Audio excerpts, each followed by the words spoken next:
Hey everyone, we are live. Are you a fan of satirical comedy like The Onion? Do you get inspired by stories of successful people and the lifestyle factors that play into their success? Well, guess what? This episode is for you. Stick around because my guest today is the one, the only Scott Dikkers. Oh, you guys, I'm so excited that I have him coming on today. He's an American comedy writer, speaker, entrepreneur. He's the founding editor of The Onion. You've all seen the articles, the headlines, and he's also going to share how a life-changing health diagnosis led to a radical dietary change and share how that impacted his life. So welcome everyone to Keto Chat Live. I'm your host, Carole Freeman, master's degree in nutrition and clinical health psychology. I am a board certified ketogenic nutrition specialist. On the side, I do some stand-up comedy. And so I love when I can have a guest come on that merges both of those things together, health and comedy together. And so I specialize in helping women 40 plus follow a keto diet for sustainable weight loss. And we got to plug in the medical disclaimer here real quick. And this show is meant for educational and entertainment purposes only. It is not meant to be medical advice, nor intended to diagnose, prevent, treat, or cure any condition. Even though they say laughter is the best medicine, we can't treat you today. And so if you have any questions or concerns related to your specific medical condition, please seek out your primary care healthcare practitioner to take care of that for you. So as you're joining the show, go ahead and leave us a comment. Let us know where you're joining from. Join the show. And first up, I'm going to do a news segment. There is really big breaking news in the keto low carb world, and I'm going to share it. I'm going to address it. I debated last week. I decided not to bring it up, but some people don't know. Some people maybe have heard, and some rumors and things like that. So I'm going to share with you all the sad, shocking news of Jimmy Moore. So he's the 50-year-old former host of Livin' La Vida Low Carb and other podcasts, plus he's author or co-author of many keto books, such as Keto Clarity. And if you haven't heard the news, he was arrested on June 23rd of 2022 as a fugitive from justice in South Carolina. Then he was transferred to Virginia and charged with, this is the part that's really shocking, is 7 counts of carnal knowledge of a 13/14-year-old, where the perpetrator is 3+ years older than the victim. So carnal knowledge, it's Southern legal euphemism for sexual contact. So AKA, this is their statutory rape law that's there. So, and he's scheduled for his arraignment hearing on June 8th, 2022. And if you're not familiar with who Jimmy is, he originally lost 180 pounds on low carb 10 plus, maybe 10, 15 years ago. And unfortunately, he'd appeared to regain the weight in recent years. He did claim to be a carnivore recently on his Instagram and Facebook. And I'm going to make some bad jokes about he took carnivore to the carnal degree. That's all right. That's gross, everyone. And this year, 2022, he was publicizing that he was doing a 365-day ice bath challenge on Instagram, where he would go live every single day, taking an ice bath. And he was trying to show that it was going to promote weight loss. And that experiment has come to an end now, fortunately, because he's in jail. He's no longer able to continue that. He went on a 6-month sabbatical. He very publicly went on a 6-month sabbatical in 2019, taking a break from all social media. And he emerged at the end of that sabbatical announcing that he and his wife were divorcing and that he was rebranding himself as the man of real, which was weird. And even though he'd clearly gone the Just for Men look, where he dyed his beard and his hair, it was eyebrows even, it was pretty stark. And so unfortunately, the 7 counts of carnal knowledge, the dates of those incidences overlap with his medical dates. And so that is breaking news in the keto low carb world, everyone. And we're seeing some of his authors and co-authors are asking the publisher to take the books off the shelf. So it's been pretty shocking news hitting the low carb community. This is not anything I expected, and I'm quite shocked. And I'm going to go ahead and bring on my guest now, Scott Dikkers, and I gave him the option. He can comment on this story if he likes, or he can pass, and we'll just go on to his interview. So everyone, welcome Scott Dikkers. Thanks for having me on, Carole. Thank you so much, Scott. And any comments, or would we rather just go into the interview? Well, I just want to say I'm horrified. I don't know that person, but every time I hear stories in the news, and it happens so much, where somebody had sex with a child, I'm just like, I wonder, like, what kind of world do I live in? Who are these people? Like, it's just insanity, and it happens way too much. So horrifying, horrific, and very sorry to hear it.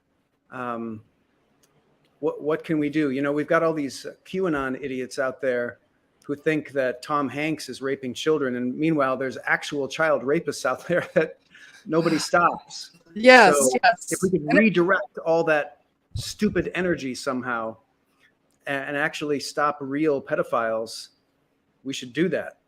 Yeah. It looked like he, I think as a midlife crisis, he should have just got a Corvette instead of these terrible decisions he's Get a car. made.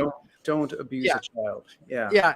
Prayers goes out to the victim and family. I hope that justice is served, and this is the one and only time that this happens, that he does this. So yeah, the tragedy is that, you know, kids don't recover from that. That's a right. life sentence, and it's just horrific. But on that hilarious note, let's talk about comedy. No, we don't have to talk about comedy. We can talk about food. Yeah, well, I want to talk. I didn't give you any pre-notes, but I want to talk about how you got into comedy writing, as you know, just sharing who you are and tips on that, and then you know the other half of it we can talk about your dietary change. So I connected with you watching Joel Byers' Hot Breath podcast live, and he came on as a guest on my show in the past, talking about him giving up sugar. And you two mentioned that you'd had a significant dietary change and had gone primarily low carb. We can talk about that more too. And so I was like, oh my gosh, I always want to find, how do we fit comedy and dietary change together? So anytime I can have a guest that can talk about both of those, I'm excited. And I'm a huge fan too. So I feel so lucky to be talking to you. And I have one of your books here. I read all the How to Write Funny series, and just fantastic book. So thank you. Thank you. Yeah. So thank you so much for being here. And I'm so sorry that the news of the day is not a funny topic. So yeah, well, when you do news parody and news comedy, and this was always my experience at the Onion, was we would look at talk shows, like late night talk shows. Whenever there was some horrific tragedy in the news, all those guys could go on their talk show, they're all guys, and they would say, oh, I can't be funny tonight because this terrible tragedy happened. But at the Onion, we couldn't do that because we didn't have like a personality that would come out. It was a fake newspaper or a fake news website, and we had to put something funny in there. Otherwise, we wouldn't have a product that week. So it was always a real challenge when something like that happened. And mass shootings were this thing that dogged us. Every time there was a new mass shooting, we would have to do the really painful and horrific task of like, what can we come up with that's like funny, that, you know, that's at least taps into people's rage and provides some sort of outlet for their emotions. Because sometimes that's all comedy is just like a way to cope. And we understood our role in that. And then this writer, Jason Roeder, came up with this great headline that the Onion has used repeatedly every time there's a mass shooting now. And I don't know the exact wording, but it's something like, no way to prevent this, says only nation where this regularly happens. And we just reinsert new details every time there's a shooting. And every time that story runs, it like hits the point home further. And after the Uvalde shooting, The Onion ran that story everywhere on its whole website. Like every story was that story with a different set of details in there. Because there's a mass shooting at least once a day now in America. So that not only was a real great cheat for The Onion, real great way to not have to think of new jokes whenever something tragic happens, but it allows us to communicate this satirical point perhaps in a more meaningful way by just showing the maddening repetition of this problem. So it's just something we have to deal with in the comedy business, especially comedy that responds to current events, you know. So, you know, it's a space I'm used to, and my job could be a lot harder. I'm not a brain surgeon, you know. Nobody gets hurt when I do it wrong or do something that's not funny. Defining the absurdity and the fact that it's happening is yeah, you know, there's always some kind of target for humor, no matter what's happening. Now, sometimes people aren't ready to laugh. It's too soon for them or whatever, but eventually laughter is going to get you out of the tragedy and it's going to allow you to move on. So whenever people are ready, you know, that's when I try to be there with a few jokes. You know? Yeah, and that's an ongoing theme in stand-up comedy. Is some stand-up comedians will say, well, it's my therapy. I go on stage and I can process stuff that's happened in my life. I certainly can.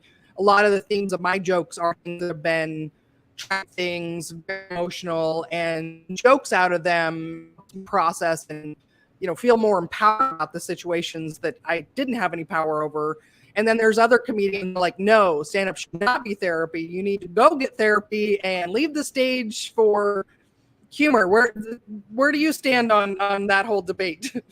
I think it's a little bit of a cross between the two, and it depends on your comedy persona.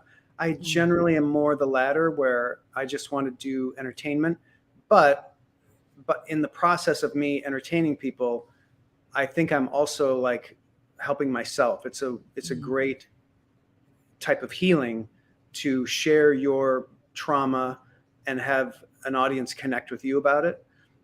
But that's the key ingredient. The audience has to connect with you. They have to think it's funny. I have seen some comedians, especially comedians starting out, who are just up there doing therapy and it's really not that funny. And that's kind of the greatest sin.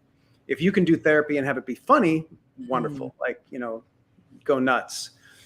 And I think almost any comic is getting some kind of therapy out of doing comedy, even if it's not directly talking about their problems. You know, just that connection, that love they feel from the audience. That's, you know, sometimes for comedy people, sometimes they're a little weird. They're a little reclusive or shy or antisocial or awkward or whatever. That's the closest thing they get to a genuine human connection in their lives. Yeah, so therapeutic. I've kind of noticed a couple of different primary archetypes of people that do stand-up comedy. So there's people that are overconfident and just like to be the center of attention, and they always think funnier than they are. And there's the type that you just mentioned that is a little more socially awkward or shy, and they can step into that persona on stage and be something that they, in their regular day-to-day life, are not comfortable being. Yeah, I think you're right. I mean, it kind of runs the spectrum, basically from extrovert to introvert. And the ones who are the extroverts, who love the party and they love being there with all those people, they really don't even have to be as funny, because sometimes it's just the sheer energy of being on stage and joking around with people is so exciting and electrifying for everybody involved. They do a lot of crowd work, you know. But if you read their act after the fact, you might not actually recognize any jokes, you know. I like to think that I have jokes that work, but, you know, I'm sure there's plenty of my non-fans out there that would agree with you that it's not very funny. Always how it is. But, you know, the winning formula is a combination of those two. You love the crowd, you love being there, you love all the energy, and you have good writing, you have good material. Those are the best stand-ups. So how did you get interested in comedy? What's your early story and influences?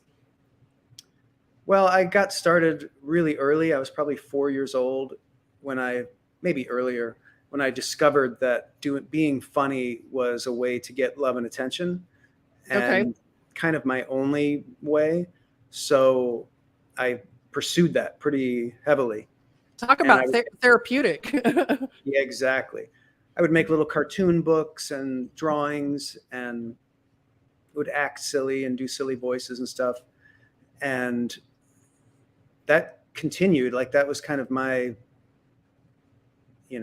chosen personality, I guess you could say. I really went all in on that, became a real class clown in school. And when I got out of school, I knew that I really didn't know how to do anything else. I was going to have to figure out some way to make a living out of this. Couldn't imagine having a job where I was sitting at a desk or doing manual labor or something. I just couldn't imagine not doing comedy. So that's kind of when the real challenge hit me, because nobody tells you like how to break into comedy. Nobody tells you how to make money at it. And back then, when I was 18, we're talking about the early to mid 80s. There was no internet. You couldn't look this stuff up. I lived in the middle of nowhere. I lived in a small town in Wisconsin. The odds were stacked pretty heavily. My family didn't have any connections. We had no money. I mean, there was really no anything. So I started drawing comic strips, and I sent them away to the big syndicates. And eventually I set my sights lower. I started sending comics to actual newspapers, and I got one published in a college newspaper in Madison, Wisconsin. And that comic strip really took off, and I was able to start making a living doing that. And in tandem, I also started parlaying my proclivity for doing silly voices into doing radio commercials and voices for video games and stuff like that. So I kind of had these two comedy careers. In my early to mid 20s, I was humming along pretty well. And that's when these two guys who wanted to start a humor publication approached me, because I was kind of like the big man on campus with my comic strip in Madison. They wanted me involved in this new publication, and I jumped right in. I thought they were really smart, charismatic guys, loved the idea of doing a humor publication. And I thought it was going to be a magazine, like Mad or National Lampoon or something. But the only way we could affordably print this thing was on newsprint. It was the cheapest kind of paper you could print it on, which I thought was really lame. We couldn't even do color. It was just embarrassing. And, function followed form. So we made it a fake newspaper because it was on newsprint. And for many years and then those two guys left after like a year and sold it to me and two other people, and we bought out a third guy. And so it was me and my business partner who sold all the ads, and I had to fill all the pages for a few years. I built a writing staff and really didn't know it was ever going to go anywhere. It was basically paying for itself. We were paying for the printing by selling local ads. So you had real ads in it. I'm going to get, or trying to figure out were they real or were they not? Oh yeah, that was a big problem for us. We used to have coupons for local businesses, local pizza places on the bottom of the paper that you could cut out. And people wouldn't use the coupons because they thought they were fake. And the coupons, communicated to the advertisers that, hey, there are people reading this. You should spend more money on advertising here. So we had to beg readers, to actually use the coupons. We really pushed those hard.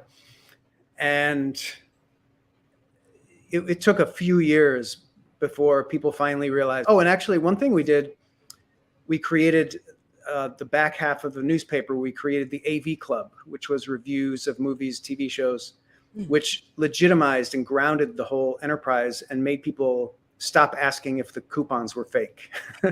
So the AV Club was like this tool to get people to take us seriously.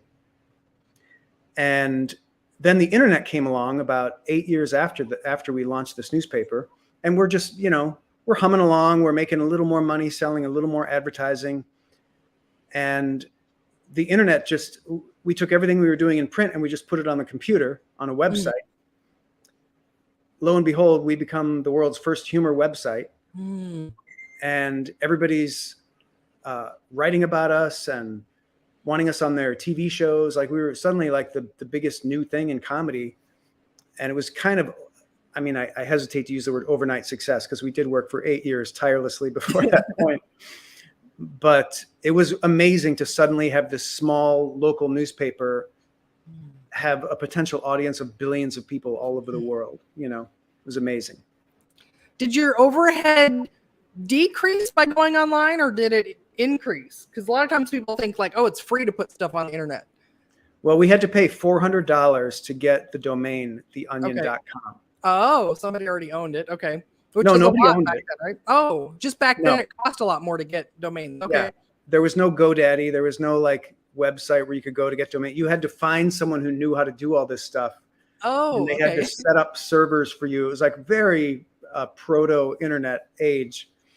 And my business partner was like, $400? What is this thing? What is a website? Nah, I can't justify the expense. And eventually convinced him to invest the $400. And other than that, no, there was no real difference. Most of our efforts were still in the print publication for the next 10 or 15 years. The internet was really just kind of an afterthought. It sounds like the story of NFTs now, where people are like, what is that? Do I really need it? Is it going to be the next big thing? Exactly. Yeah. So, you know, these new things come along. Nobody understands what they are. And it behooves us to at least learn enough that we're capable of like maybe dipping our toes into it. So I did that. I created an NFT and sold it. And that was a really interesting experience. I learned so much. And I'm glad I did it. But I don't know. I still don't really understand much about it. Oh, so like I mentioned this book, I'm familiar with your How to Write Funny series. So if anybody is stand-up comedian, excellent resources. But also if you're somebody who's wanting to write for TV or online or any other place to be a comedy writer, excellent series of books. But I was really pleasant. I looked at your whole biography or what's it called? Bibliography? I don't know. What is it? List of all the books you've written? Yeah, bio. Okay, yeah. And my favorite title, I didn't know this before, but here's my favorite title of all your books. You Are Worthless, Depressing Nuggets of Wisdom, Sure to Ruin Your Day. Like that just fits with the satire that I grew up with in my family. So how do you have like a list of all kinds of ideas, or how did that book particularly come to be? I sure do. Boy, talk about therapy. That book was therapy for me. I was really going through a midlife crisis. I was really depressed. And my wife left me and I was homeless.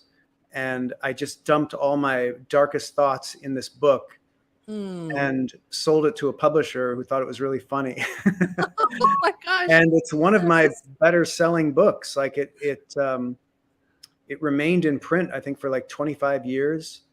And crazy. Yeah, really crazy. Oh, I didn't even look up. So is it one of those that like there's copies that are like heirlooms that it's, you know, $100 or more? I should look it up. I was just like, I don't think it's one of those. Okay. The rights actually just reverted back to me, because when you sign a publishing deal, sometimes after 10 or 25 years, you get the rights back, which is great nowadays for Amazon, because now I can put it on Amazon and I make 100% of the money. Well, Amazon takes a small cut, like 30%. But my God, with a major publisher, they take like 85, 90%. So there's a reason Amazon is a monopoly. They really make it easy for authors to make money. I think I'm gonna look it up and see if I can get a copy and send it to my dad for Father's Day. I think that will be a perfect gift. Yeah, let me know how that goes. I'll set the context that I interviewed you first, but also if I just send it to him without any context, is probably even funnier. So because so with that book, the cover like looks like a self-help book. There's like a beautiful flower on there. It's very flowery lettering. You are worthless, you know. And when it first went on sale in stores, it was in the comedy section, and I always thought that was the wrong section. It should be in the self-help section. So took it from the comedy, I'd always move it to the self-help section, because somebody's depressed, they're in self-help and they're looking at all these books. I want them to laugh. I want them to feel good. So they see this book and they crack up. And I got so many letters from people who read that book and said, oh my God, I was so depressed and your book just made me laugh till I cried. It was like the best therapy I could have ever got. Like those are letters that, you know, every comedian dreams of, you know, curing people's depression. Oh, that's great. Yeah. I wish I would have known about it growing up. I grew up with my grandmother gifted my dad do you remember the books, the Truly Tasteless Joke books, which most of them now are canceled. They're totally non-PC jokes. Oh yeah, there's a few PC jokes in my book as well. Okay. I mean, a few non-PC jokes. Yeah. With the my mom tells a story of, apparently I took those books to school for show and tell. I don't remember this, but and she got a call from the teacher, the principal or something, about how inappropriate it was I was bringing these. Wonderful. Good for you. That's my early influences. I'll tell you this, nobody's interested in an appropriate joke. Right. So you did good. So let's see. Some of the questions I had written out, you've already just naturally answered. So, so let's talk a little bit about your diagnosis too. So, when did you get this digestive news that you had something going on in your lower region that was not working correctly? Yeah. So I was probably 40, early 40s when I had a baby. Wife and I had a baby. Congratulations. Thank you. And he was our pride and joy, of course. And then about a year or so into his life, he stopped thriving and he started to get really sick and he lost weight and he was upset all the time. And he was an early talker, so he could tell us, you know, his tummy hurt, you know. So typical American story. We took him to a lot of doctors. Nobody could figure it out. Finally, somebody tests him for celiac disease.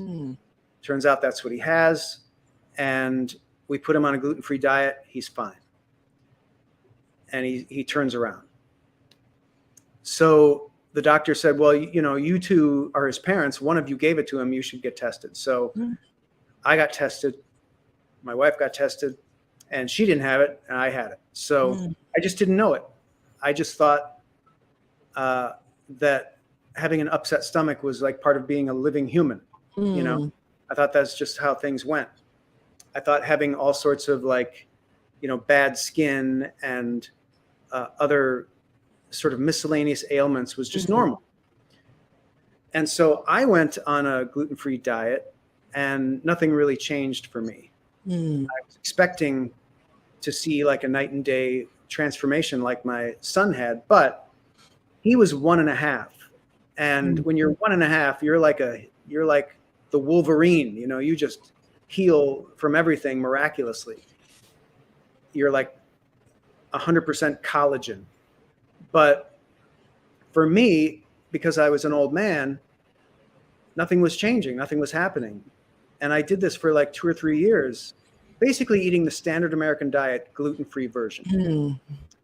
And I don't know how I got down the rabbit hole of trying to eat healthier, but I did. And I like went online and I found people who were saying, look, if you want to really take care of your body, you have to not just get rid of gluten, but you have to get rid of all this processed food, all these grains.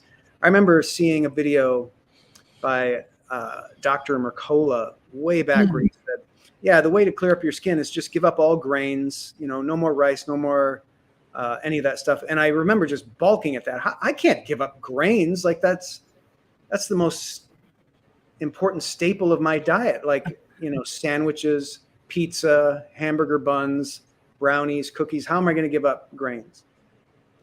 And lo and behold, I find myself trying this and I'm just like floundering, you know, because they don't teach you how to eat in America. Nobody teaches you the proper way to eat. The food, back then they were teaching us to eat mostly grains. Yeah. And the food pyramid is a joke created by the dairy industry and the meat industry. So I just experimented, and I tried the raw food diet for a while. That was a nightmare because my stomach really hadn't healed. So I'm literally scraping it with all this raw vegetable fiber. It was terrible. And eventually I settled on this thing. And of course I tried paleo, but I settled on this thing that's kind of like what I call paleo plus. It's a very limited diet where I basically only eat vegetables, but I puree them. I steam them and puree them. So I'm basically eating warm baby food. And then I eat clean meats because I went vegan for many years and couldn't sustain my health. I basically shrank and I looked emaciated. Some people need meat, or if you are going to go vegan, I think you really have to be a professional nutritionist to get all the amino acids that you're supposed to get. And I am not that person. I did take a nutrition class, but I was never able to do all the work necessary to get all the nutrients I need from a purely vegan diet. So I decided, well, I was only going to eat clean meats. I was going to buy meat from farmers markets where I knew the farmer. I knew that the animals were pasture raised, happy. I didn't want to eat any factory farmed meat. Figured that was, if I was going to eat meat, that's how I was going to do it. And so I was on that diet and I found my equilibrium. I found that that was working for me. And I really did start to feel healthier. My stomach didn't hurt after I ate. My skin cleared up. I had more energy. Like I just felt healthier, you know? And so that remains my diet to this day. I basically eat warm baby food and a little bit of meat. And all I do is I puree a different vegetable. I put in some really good fat, like sesame oil is my favorite. It's like a tablespoon or so. And I make a little soup, and obviously salt and pepper, all kinds of spices. And I have also introduced other like baked foods or semi-raw foods. Like I'll occasionally eat a raw carrot or sweet potatoes. And as far as the vegetables go, I mix it up. I eat a lot of green vegetables, but obviously eat a lot of like purple vegetables and basically anything I can find. There's only a few things that are just like, so and then I got into obviously all the really super healthy stuff like chlorella, spirulina, you know, and the bitterest of green vegetables. And I think I took a break from sugar, even fruit sugar, for 3 or 4 months at one period. So I only ate vegetables and meat for like 3 or 4 months. And I remember coming out of that and eating a strawberry and feeling like I was eating a banana split at Dairy Queen. It was the sweetest, most amazing flavor I'd ever tasted. And then I realized, oh my God, that's what the human body is supposed to think of a strawberry. It's supposed to be a treat. And so that's kind of how I operate today. I do have a little bit of fruit every couple of weeks as a treat. And that works for me. And then on occasion, because I'm a human being, I have a complete cheat meal. I don't eat gluten, but I will make like gluten-free brownies or cookies, or I'll go out to Culver's and I'll get the gluten-free bun on a hamburger.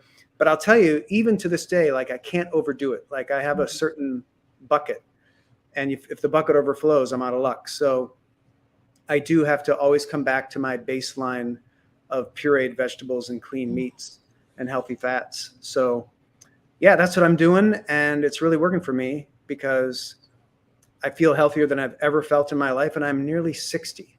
So feeling good, feeling really good. Oh, it's amazing. I love the story, Scott. It's so similar to a lot of the people that I know in the keto space. Is a similar story of like, you know, they tried all the things. I myself, raw food, vegetarian, vegan, food combining. And similar to you, it was, I would get very, very sick anytime any of those came along. And now I follow primarily whole foods, extremely, you know, low carb, keto most of the time. And similar to you, it's like you feel so miserable when you go off of it. Is that your primary motivator? Because so many people say, oh, it's not sustainable to change your diet. And I would argue that the way that you eat mostly is more restrictive than the way I would eat. And that's the criticism that keto gets most of the time is, oh, it's just too restrictive. Nobody could ever stick with that. But what keeps you going? What keeps you motivated to stick with it? Well, number one, I'm just an insanely disciplined person. And if I set my mind to something, I can do it, especially if I know what the benefits are. And so I know what the benefits are of this diet. I never get sick. Everybody around me has a cold or the flu or whatever. I simply don't get it. That's worth it to me. Yeah. I feel like it's keeping cancer at bay, because I feel like I'm no doctor, I'm no scientist, but I've read enough about this to feel like there's more than a causal link between all of the toxins and poisons that we eat in our food being a contributing factor to all the cancer that we see in the world, because the amount of poison that we eat has increased at pretty much the same rate as cases of cancer have increased. Our livers are just way overworked, trying to detoxify from all this crap that we put into our bodies. So, every time I go to the doctor and get a checkup or whatever, I don't have cancer. So we'll see how long that lasts, but I'm feeling like this is kind of good insurance. In fact, I don't have health insurance. My diet is my health insurance. So occasionally something will happen to me. I'll get an ear infection. And over the past 2 or 3 years, I think that's about it. I had got an ear infection. And so, and I had to go and get a spot on my back removed because it was a potentially non-benign whatever deal from me getting sunburned when I was a kid or whatever. And so I pay for those out of pocket, and I'm saving so much money on health insurance. The idea that I would pay some crooked company hundreds of dollars a month. I mean, and this whole Obamacare thing infuriated me so much, because the Democrats had a chance to pass a real national health care plan, but they went with this Republican plan that was just a giveaway to the insurance companies and the medical industry, where we're forced now to pay for this insurance. So I think Trump is a fascist, and I hate everything he stands for, but I'm glad he got rid of the mandate for Obamacare, because I didn't like that. I don't want to have to pay money to these crooked companies. I want to make my own decisions about my own health care. So breach. I'm a big fan of functional medicine doctors, and those are people that most of my clients have to pay out of pocket for. And some of them are like, why should I have to pay for that when I have insurance? It's like, well, if you want a gym membership, you pay for that. Like, if you want the best food, the healthiest, the cleanest food, you got to pay more for it. And so it's about what you care about, how you take care of yourself. And I agree. Our healthcare system is just not dead care, is what I lovingly call it. Exactly what it is. Yeah, it's just keeping you just above not dead, or just above dead. And if you can walk out of the hospital, you're fine. Yeah, people think that they're protected by that, but I've got amazing stories of my clients that are referred to. I have one primary functional medicine doctor that I refer most of my clients to, and just amazing stories that people were like, oh, my doctor's got me covered, and then he's found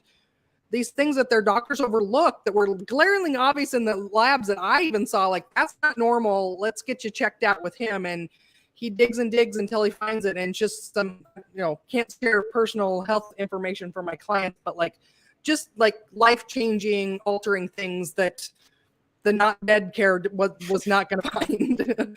Yeah. What a wonderful concept. The idea that a doctor would be there to make sure that you have optimal health. Yeah. That's what I love about functional medicine. I go to this doctor and I'm basically fine, but she runs all these tests and finds all these little vitamin deficiencies and stuff. And she puts me on supplements and then retests me. So yeah, I just feel like I'm in absolutely the best health of my life, thanks to a good diet, a good doctor, basically removing myself from the totally corrupt Western medical health insurance system, and feeling really good about it. And you probably spend less on that care than you would on insurance premiums and deductibles. Absolutely. And yeah, I'm getting off real easy. Yeah. Oh, I love it. Let's see. So it sounds like this dietary change, like the beginnings of it, were close to 20 years ago or so. Not quite, but about 15, I would say. Yeah. Well, it was a process. So I started probably 15, and I settled on my current diet maybe 8 to 10 years ago. Okay. And how did that impact your mental clarity, your work, your career, your ability to think clearly? Like what, is there a big difference between stuff you created pre-finding the perfect diet for you versus after? Yeah, good question. I don't know that there's been necessarily a change there.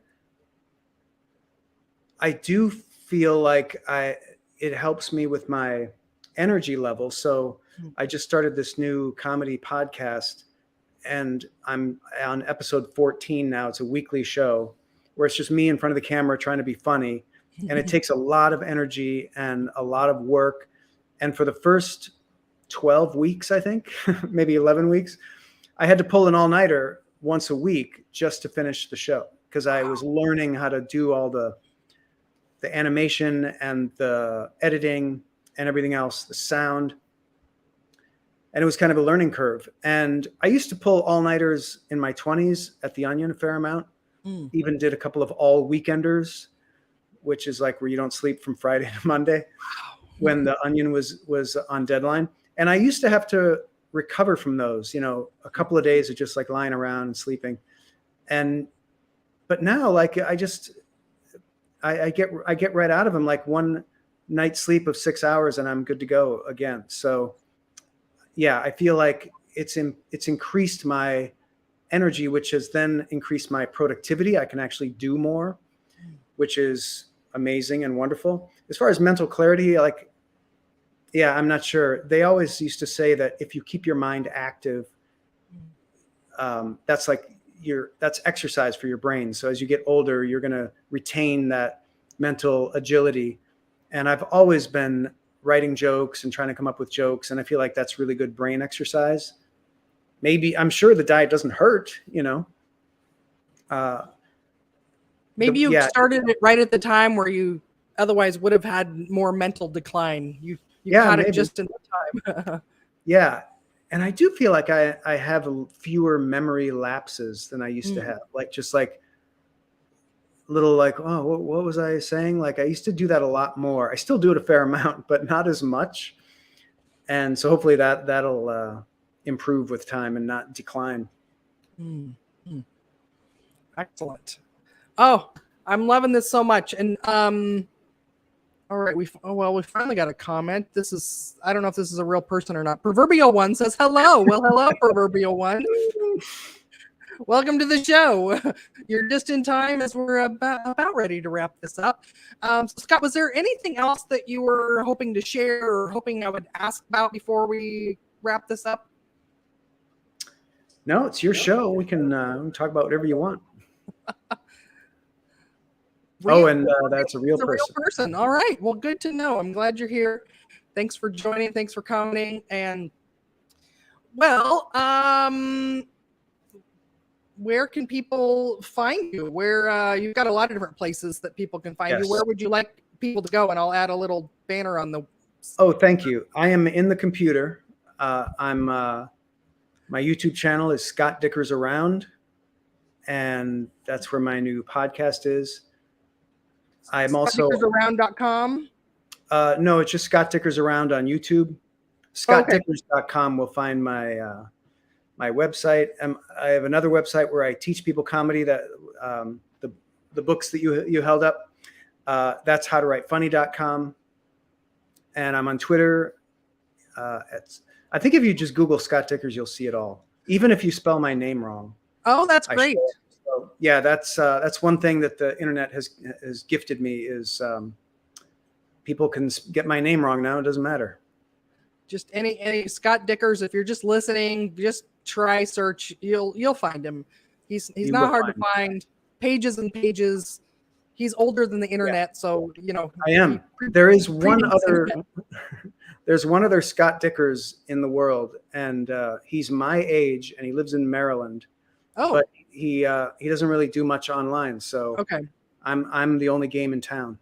There's one other Carole Freeman that at least comes up on the internet. She was like in Parliament in Canada or something like that. Oh my goodness. She spelled it with the E too? Yeah. Oh, that's awesome. Yeah. So and then of course there's Carole Baskin, but that's a different last name. So that's yeah, and you don't want to be associated with that person. Proverbial one is keto for 6 years. Congratulations. I just celebrated my 7-year anniversary. So we're siblings there. So recently had VSG. I don't know what that means. I don't know what that is either. Very something good. Very successfully good. Very successfully good. I think that's what that means. Oh, well, this has been fun. Everybody come back. So this was a special episode on Tuesday. Typically, we're doing shows on Thursday. So Thursday this week on, what is that, June 9th? The episode is going to be about the secrets to ending emotional eating. I've got a program that I'm launching, and so I'm going to share with you details of that. And I want to, weight loss surgery. Oh, okay. Weight loss surgery was what Proverbial one had. I've got some clients that have, after they've had weight loss surgery, they start to gain the weight back, and then they found keto afterwards too. So congratulations. Glad you're doing well. Proverbial one. Thanks for joining the show. Thank you to our guest, Scott Dikkers. Thank you for being here. And let me put just search for him online. Scott Dikkers Around is his new podcast, and it's very fun. I watched a couple of episodes of that too. Check out his books. I'm going to go now search for You Are Worthless, Depressing Nuggets of Wisdom, Sure to Ruin Your Day, as a Father's Day gift. Perfect Father's Day gift. And so everyone, thank you for joining us. If you're struggling with keto, I'm here to help. Visit my website, ketocarole.com. Apply to work with me if you're struggling. And remember, help us grow the show, and we'll help you shrink. Thank you again, Scott, for being here. Thank you, Carole. Thanks for having me. See you all next time, everyone. Bye now.